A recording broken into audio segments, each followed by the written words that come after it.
Greetings World of Warcraft adventurers, I'm Alexis and welcome to another episode of Azeroth News. We have a release date for War Within. Blizzard has announced that the first expansion of the World Soul Saga is going live on August 26th.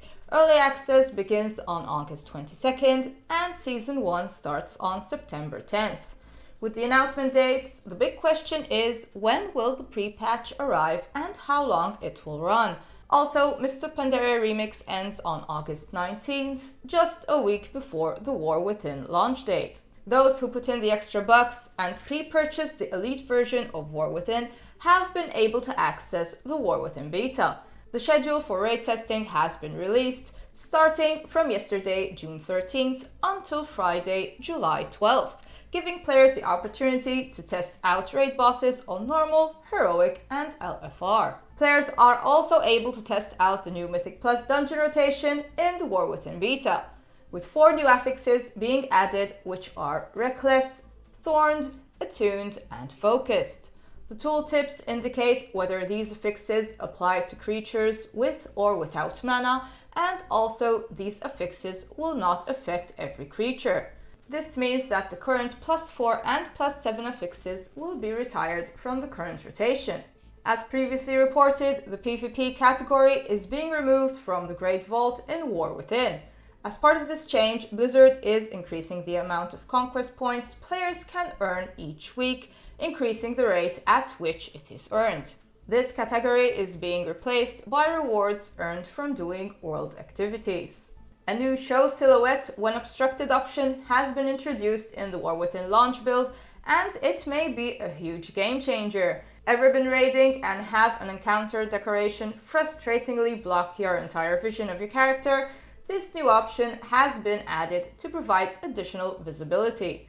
Currently, the character silhouette does not always consistently show up when obstructed, but hopefully additional tweaks are added until this is introduced as a new feature in the War Within.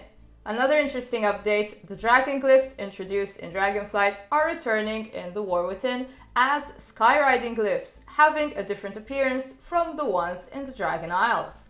There is a total of 38 Dragon Riding Glyphs players can collect in Khaz Algar, as well as 5 achievements, which when completed will award the Swarmite Sky Hunter mount. For those still grinding out Mists of Pandaria, we have a long-awaited update for you as well. The issue on Tusks of Mannaroth has finally been fixed. In recent hotfix, Blizzard has finally made this famous shoulder transmog available to learn by each class. The solution was adding another new item to the vendor, so players that had already purchased the item on a class that could not equip the item can now exchange it for a new one. Otherwise, it can be purchased for 38,500 bronze and 20 Bones of Mannaroth, which can be obtained from Garrosh Hellscream in Siege of Orgrimmar on normal difficulty or higher. Back to retail, in this week's reset, players in Azeroth have the weekly quest A Call to Battle, where players need to win 4 battleground matches in exchange for honor and conquest points. The fated raids are still on a rotation basis, and this week's fated raid takes us back to Aberrus, the Shadowed Crucible. We are halfway through June. A quick reminder for those who have not yet gotten their hands on the Prismatic Bauble Toy, it is now easier to purchase. The toy costs a whopping 250,000 gold, and in previous years it was sold from the Mad Merchant, who did not spawn as often. This year, however, players can buy the toy from the regular toy vendor, Geppetto Joybuzz and his clockwork assistant in the Wonderworks in Dalaran, floating above the Broken Isles. The cooldown of the toy has been reduced by half for the duration of the month. And in upcoming events, Friday 21st June, we have the first day of the Midsummer Fire Festival, a time of merriment and celebration dedicated to the hottest season of the year. And that's it for this week's news. Be sure to give this channel a subscribe to continue receiving updates. I'm Alexis for Azeroth News. Safe travels, and may your battles be victorious.